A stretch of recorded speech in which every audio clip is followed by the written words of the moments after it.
టార్9 న్యూస్కి స్వాగతం.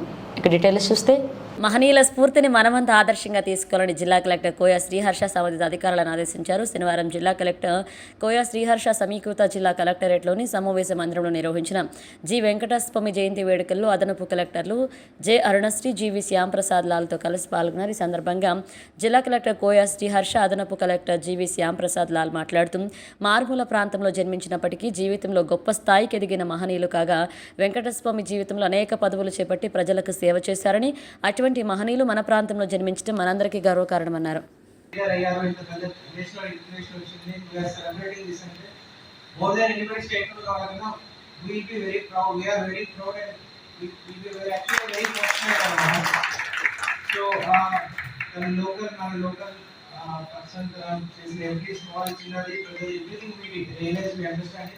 సో ఆ ఇన్స్పిరేషన్ తో మనం ముందుకెళ్ళి ఎక్స్పెక్ట్ చేస్తున్నాం. ఫైనల్ ఇందాక శ్యామప్రసాద్ గారు అన్నట్టు what ever work you do down road కానీ కార్మికులు కానీ లేకపోతే పూరేశ్వర కానీ హెల్ప్ అయ్యేటట్టు ఆ థాట్ అనేది మైండ్ లో పెట్టుకొని ఆ స్పిరిట్ తో ముందుకు వెళ్దాం. Thank you. నుంచి కేంద్ర మంత్రిగా కుమారసారిగా ఆయన విద్యార్థులు విభజనలోనే ఆడపడి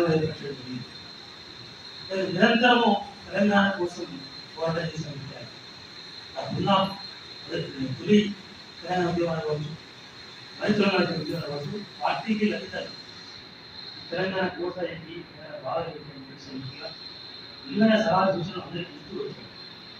ఆడపడి ఉన్నప్పటికీ కూడా పార్టీ అప్పటికి నిర్ణయం తీసుకోకపోయినప్పటికీ కూడా తెలంగాణ ఉద్యమానికి ఆయన దేశాలుగా మద్దతించడం అట్లా పేదల కోసం, తెలంగాణ కోసం నిరంతరం కష్టపడేది.